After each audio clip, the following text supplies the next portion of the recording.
తేజసాం తపసాం చైవ తేజసాం తపసాం చైవ నిధిస్స భగవానిహ నిధిస్స భగవానిహ శుభాశుభాన్వితాన్ భావాన్ శుభాశుభాన్వితాన్ భావాన్ విసృజన్ సంక్షిపన్నపి విసృజన్ సంక్షిపన్నపి ఆస్తే దేవ్యా సదా చింత్యక ఆస్తే దేవ్యా సదా చింత్యక యం ప్రార్థయసి శత్రుఘ్న్ యం ప్రార్థయసి శత్రుఘ్న్. నువ్వు ప్రార్థిస్తున్న ఆ శివుడు తేజస్సులకు తపస్సులకు నిధి వంటివాడు, ఆలోచనలకు అందనివాడు. ఆయన శుభ భావాలను సృష్టిస్తూ అశుభ భావాలను సంహరిస్తూ ఉంటాడు. పార్వతీదేవతతో కలిసి ఇక్కడే నివసిస్తూ ఉంటాడు. పూర్వం హిరణ్యకశిపుడనే దానవుడు ఉండేవాడు. ఆ దానవుడు మేరువునే కంపింపజేశాడు. అంతటి బలవంతుడు అతడు. హిరణ్యకశిపుడు శివుడి గూర్చి తపస్సు చేసి 10 కోట్ల సంవత్సరాల వరకు సకల దేవతలకు అధిపతి అయ్యాడు. ఆయన పుత్రుడే మాందారుడు. అతడెంతో ప్రసిద్ధుడు. అతడు కూడా శివుడి వరప్రభావంతో 10 కోట్ల సంవత్సరాల ఇంద్రునితో పోరాడాడు. అప్పుడు పోరాటంలో విష్ణువు వచ్చి మాందారుడిపైకి విష్ణు చక్రాన్ని విసరగా అది అతడి శరీరానికి తగిలి శిథిలమైపోయింది. అలాగే ఇంద్రుడు వజ్రాయుధాన్ని ప్రయోగించగా అది కూడా శిథిలమైపోయింది. పూర్వం శివుడు నీటి లోపల సంచరిస్తున్న రాక్షసుణ్ణి చంపి నీకు చక్రాన్ని ఇచ్చాడు. ఆ చక్రం మండిపడుతున్న అగ్నితో సమానంగా ఉంటుంది. దానిని శివుడే స్వయంగా సృష్టించి నీకు ఇచ్చాడు. అది భగవంతునిచే ప్రసాదించబడిన చక్రం. అద్భుతమైన తేజస్సు కలది, ఎదురులేనిది. దాన్ని శివుడు తప్ప మరెవరూ కూడా చూడలేకపోయారు. అప్పుడు శివుడు ఇది చూడదగింది అవుతుంది అన్నాడు. సుదర్శనం తదా తస్య సుదర్శనం తదా తస్య లోకే నామ ప్రతిష్ఠితం లోకే నామ ప్రతిష్ఠితం. అప్పటి నుండి దానికి లోకంలో సుదర్శనం అనే పేరు వచ్చింది. కేశవ, అటువంటి ఆ చక్రము మాందారుడి శరీరానికి తగిలి శిథిలమైపోయింది. శంకరుడు ఆ మాందారుడికి వరమిచ్చాడు. అందుచేత మాందారుడి శరీరంపై చక్రాలు, వజ్రాల వంటి ఆయుధాలు 100,000 కొద్ది పడినా ప్రయోజనం ఉండదు. అవి అతడిని ఏమీ చేయలేవు. ఆయుధాలన్నీ పనికిరానివి అయిపోతున్నాయి. ఈ కారణాల వల్ల మాందారుడు మహాబలశాలి అయిపోతున్నాడు. అందరినీ పీడించాడు. అప్పుడు దేవతలు కూడా శివుడి ద్వారా వరాన్ని పొంది రాక్షసులందరినీ తీవ్రంగా సంహరించాడు కూడా. మాందారుడు కూడా మరణించాడు.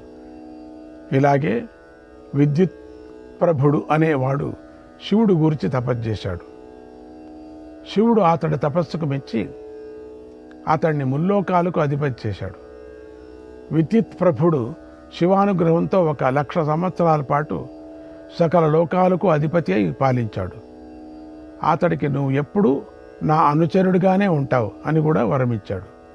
అంతేకాకుండా అతడి 1,00,00,000 మంది కొడుకులను అనుగ్రహించాడు. కుశద్వీపాన్ని ఏలుకోమని ఇచ్చేశాడు. శివానుగ్రహం అంత గొప్పగా ఉంటుంది కూడా. అలాగే బ్రహ్మదేవుడు ఒకసారి శతముఖుడు అనేటువంటి మహారాక్షసుడిని సృష్టించాడు. ఆ రాక్షసుడు 100 సంవత్సరాల పాటు తన మాంసాన్ని అగ్నిదేవుడికి ఆహుతి చేసి శివుణ్ణి ఆరాధించాడు. అందుకు శివుడెంతో సంతోషించాడు. ఆ రాక్షసుడి వద్దకు వచ్చి, నాయనా, నన్నేం చేయమంటావో చెప్పు అని అడిగాడు. అప్పుడు శతముఖుడు, దేవా, నాకు అద్భుత యోగం సిద్ధించాలి, నా బలం కూడా శాశ్వతంగా ఉండాలి, నాకు ఈ వరాలను నన్ను ప్రసాదించు అని కోరాడు. శివుడు అలాగే అని అతడి కోరిక తీర్చాడు. అలాగా మరొకసారి స్వయంభువు కుమారుడైనటువంటి క్రతువు పుత్రుల కోసమని 300 సంవత్సరాల పాటు యోగంతో శివుణ్ణి ధ్యానించాడు. అప్పుడు శివుడు క్రతువుకు అతడి లాంటి పుత్రులనే 1000 మందిని అనుగ్రహించాడు. కనుక ఓ కృష్ణ, ఆ మహేశ్వరుని దేవతలు కూడా కీర్తిస్తారు. ఆ యోగేశ్వరుడు గురించి నీకు తెలుసు, ఇందులో సందేహమే లేదు. పూర్వం యాజ్ఞవల్క్యుడు అనేటువంటి ప్రసిద్ధి గల ధర్మాత్ముడైన ఋషి శివుణ్ణి ఆరాధించి సాటిలేని కీర్తిని పొందాడు. పరాశర కుమారుడు మహాయోగి అయినటువంటి వేదవ్యాస మహర్షి కూడా శివుణ్ణి ఆరాధించి అసమానమైన కీర్తిని పొందాడు. పూర్వం వాలకిల్య మహర్షులు ఇంద్రుడి చేత అవమానించబడ్డారు. అందుకు వారు ఇంద్రుడిపై కోపించారు. ఇంద్రుడికి తగిన ప్రతీకారం చేయాలని శివుడి గురించి తపస్సు చేశారు. తమ తపస్సుతో శివుణ్ణి సంతోషపెట్టారు. శివుడు వారికి ప్రత్యక్షమై, ఓ ఋషులారా, మీరు మీ తపస్సుతో గరుత్మంతుడిని పుట్టిస్తారు. అతడు అమృతాన్ని అపహరిస్తాడు. దానితో మీ కోరిక నెరవేరుతుందని వరమిచ్చాడు. ఆ తర్వాత గరుత్మంతుడు పుట్టాడు. గరుడుడి వల్ల ఇంద్రుడికి అవమానమైంది. ఋషుల యొక్క కోరిక తీరింది. ఇది శివుడి యొక్క ప్రభావం. గతంలో ఒకసారి శివుడి కోపించడంతో నీళ్లు అదృశ్యం అయిపోయాయి. అప్పుడు దేవతలు సప్తకపాల యజ్ఞంతో నీటిని సృష్టించారు. సప్తకపాల యజ్ఞానికి శివుడే అధిపతి. ఇలా నీరు మళ్ళీ త్రినేత్రుడి అనుగ్రహంతో లోకంలో నిలిచింది. అత్రి మహర్షి భార్య అనసూయ, ఆమె బ్రహ్మవాదిని. ఒకసారి ఆమె భర్తని విడిచిపెట్టి, నేను ఇక ఆయన వద్దకు ఎప్పుడూ వెళ్ళను అని శివుణ్ణి శరణు కోరింది. నిరాహారంగా 300 సంవత్సరాల పాటు తపస్సు చేసింది. శివానుగ్రహం కోసం అన్ని సంవత్సరాలు రోకళ్ళ మీదనే పడుకుంది.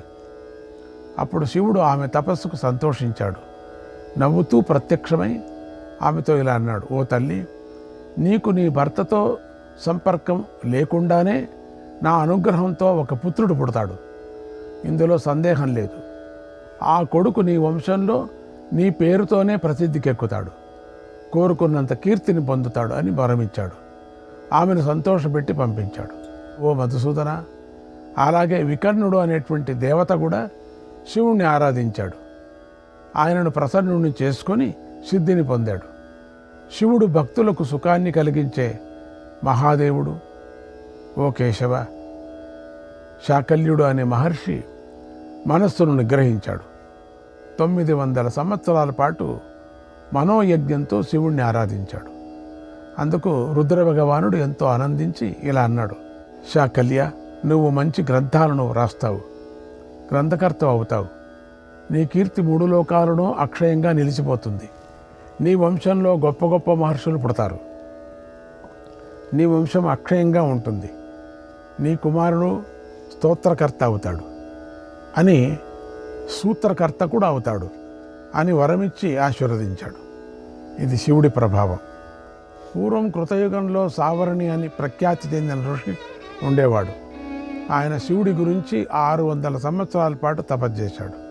అందుకు రుద్రుడు ప్రసన్నుడై సాక్షాత్కరించాడు. ఓ పుణ్యాత్ముడా, నీ తపస్సుకు సంతోషించాను. నువ్వు గ్రంథకర్తవై విశ్వవిఖ్యాతిని పొందుతావు, అజరామరుడు అవుతావు అని వరమిచ్చాడు. ఓ జనార్దన, అలాగే పూర్వం ఇంద్రుడు రుద్రుణ్ణి వారణాసిలో ఆరాధించాడు. శివానుగ్రహంతో దేవరాజు అయ్యాడు. అలాగే నారద మహర్షి కూడా భక్తితో శివుణ్ణి ఆరాధించాడు. దానికి శివుడెంతో సంతోషించి ఇలా అన్నాడు, ఓ మహర్షి, తేజస్సులో, తపస్సులో, కీర్తిలో నీతో సమానంగా మరొకడు ఉండనే ఉండడు.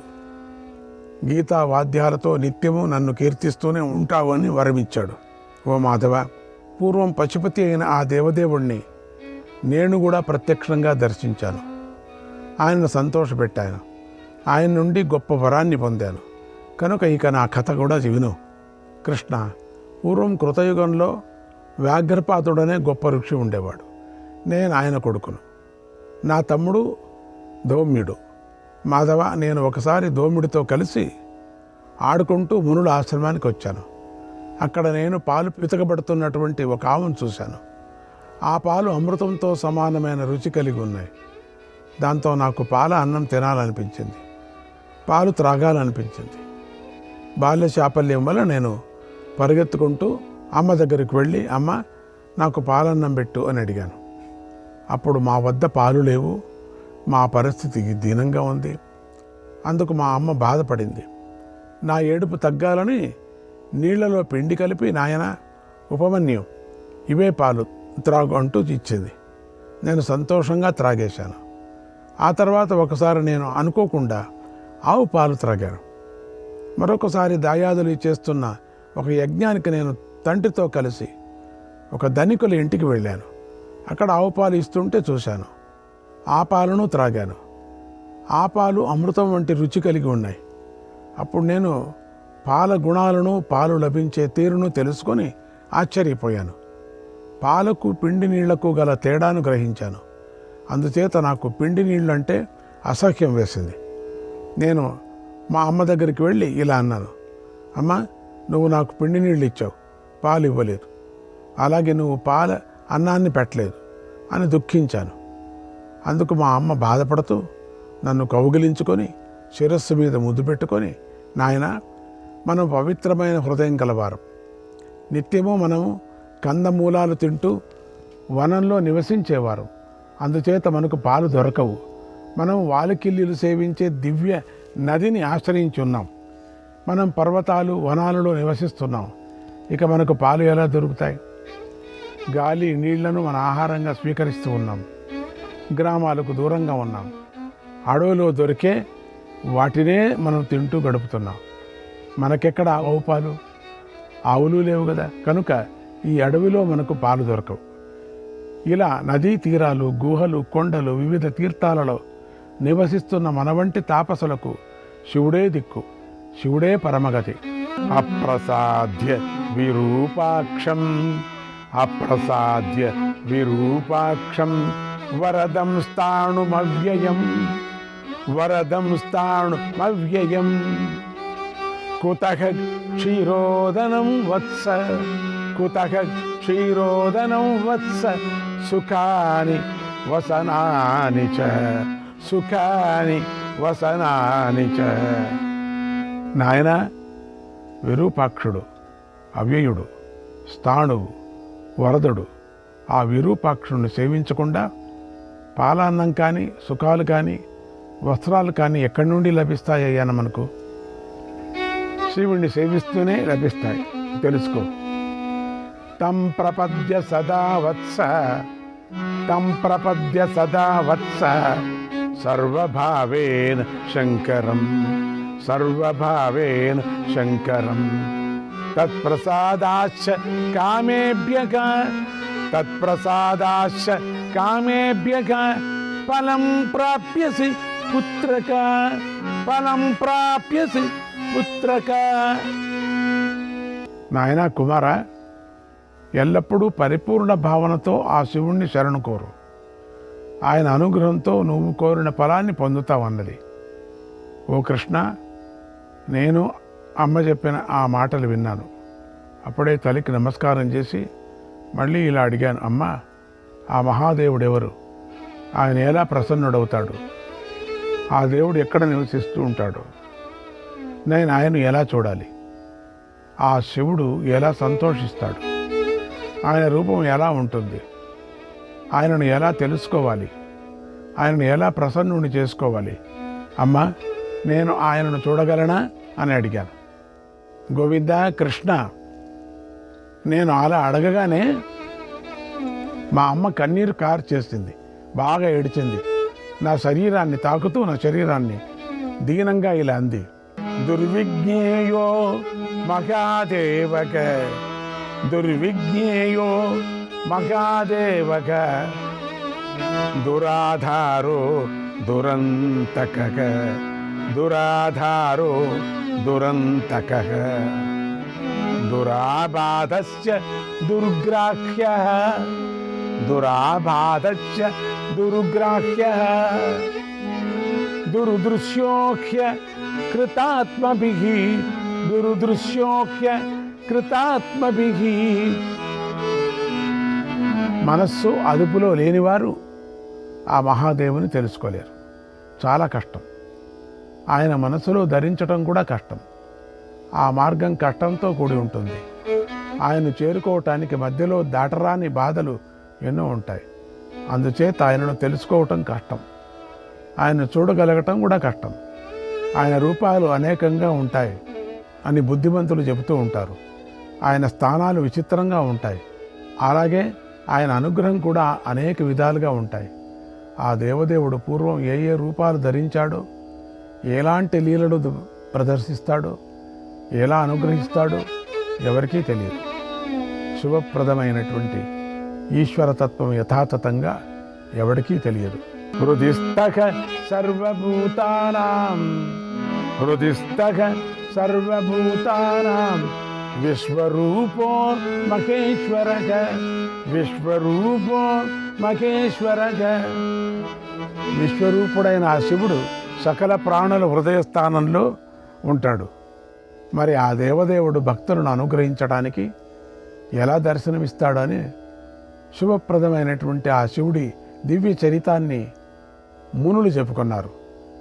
దానిని నేను విన్నాను. నాయన, విప్రులకు అనుగ్రహించటానికై శివుడు ఏ ఏ రూపాలు ధరించాడో వాటిని దేవతలు చెప్పారు. నువ్వు కూడా అదే విషయాన్ని అడిగావు కనుక దానిని సంక్షేపంగా నీకు చెబుతున్నాను విను. బ్రహ్మ, విష్ణువు, దేవేంద్రులు, రుద్రులు, ఆదిత్యులు, అశ్వినులు, విశ్వేదేవులు మొదలైన ఈ దేవతలందరి రూపాలను శివుడు ధరిస్తాడు.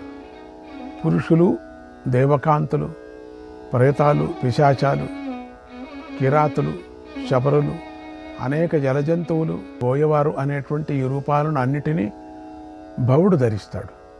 కూర్మం, మత్స్యం, శంఖం, శూరులతో మొలకలతో శోభించే వసంతం, యక్షులు, రాక్షసులు, పాములు, దైత్యులు, దానవులు, పాతాళవాసులు రూపాలను కూడా భవుడు ధరిస్తాడు.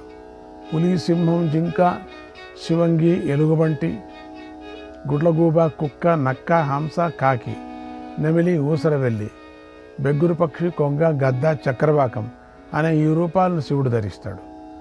పర్వతం, గోవు, ఏనుగు, గుర్రం, ఒంటె, గాడిద అనే ఈ రూపాల్లో కూడా శివుడు ఉంటాడు. మేక, పులి రూపంలో కూడా ఉంటాడు. అనేక మృగరూపాలను ధరిస్తాడు. దివ్య పక్షుల రూపాన్ని కూడా భవుడు ధరిస్తాడు. దండం, గొడుగు, కమండలం అనేవి ద్విజ లక్షణాలు. వాటిని కూడా శివుడు ధరిస్తాడు. శివుడు షణ్ముఖుడుగా ఉంటాడు, బహుముఖుడుగా ఉంటాడు. ఆయన త్రినేత్రుడు. ఎన్నో శిరస్సులను కూడా ధరిస్తాడు. అనేక పాదాలు, అనేక కటి ప్రదేశాలు, అనేక ఉదరాలు, అనేక ముఖాలు, అనేక హస్తాలు, అనేక పార్శ్వాలు ఆయనకు ఉంటాయి. అనేక పార్షద గణాలు ఆయన చుట్టూ ఉంటారు. శివుడు, ఋషులు, గంధర్వులు, సిద్ధులు, చారణులు రూపాలను ధరిస్తారు. ఆయన శరీరం బూడిదతో తెల్లగా ఉంటుంది. అర్ధచంద్రుడు ఆయనకు ఆభరణంగా ఉన్నాడు. ఆయన దగ్గర అనేక ఘోషలు నివసిస్తూ ఉంటాయి. ఆయనను అందరూ అనేక స్తోత్రాలతో స్తుతిస్తూ ఉంటారు. ఆయనే సర్వ ప్రాణులను సంహరిస్తూ ఉంటాడు. ఆయనే సర్వస్వరూపుడు. ఆయనే సర్వలోక ప్రతిష్ఠితుడు. సర్వలోకాంతరాత్మా చ, సర్వలోకాంతరాత్మా చ, సర్వగః సర్వవాద్యపి, సర్వగః సర్వవాద్యపి, సర్వత్ర భగవాన్ జ్ఞేయః, సర్వత్ర భగవాన్ జ్ఞేయః, హృదిస్థక సర్వదేహినాం, హృదిస్థక సర్వదేహినాం. ఆయనే సర్వలోకాలకు అంతరాత్మ. ఆయనే సర్వవ్యాపి, సర్వాది. ఆ భగవానుడే అన్ని ప్రదేశాలను సకల ప్రాణుల హృదయాల్లోనూ కూడా ఉన్నాడని గ్రహించాలి. ఓ ఉపమన్యు, నువ్వు దీనిని గ్రహించు. ఎవరు ఏ కోరిక కోరుతున్నారో, ఎవరు దేనికోసం పూజిస్తున్నారో అదంతా ఆ దేవదేవుడైన శివుడికి తెలుసు. కనుక నీకు ఏదైనా కావాలంటే ఆ శివుణ్ణే శరణు వేడు. ఆయన ఆనందిస్తాడు, కోపిస్తాడు, హుంకరిస్తాడు. శివుడే చక్రాన్ని, శూలాన్ని, గదను, రోకలిని, కత్తిని, పట్టిశాన్ని పట్టుకొని ఉంటాడు కూడా. శివుడే ఆదిశేషు. ఆయనకు పాములే మౌంజి. ఆయన పాములనే కుండలాలుగా ధరించిన కుండలి. ఆయనకు పామే జందెం. ఆయన నాగచర్మాన్నే ఉత్తరీయంగా ధరిస్తాడు. శ్రీకృష్ణాయ పరమాత్మనే నమః.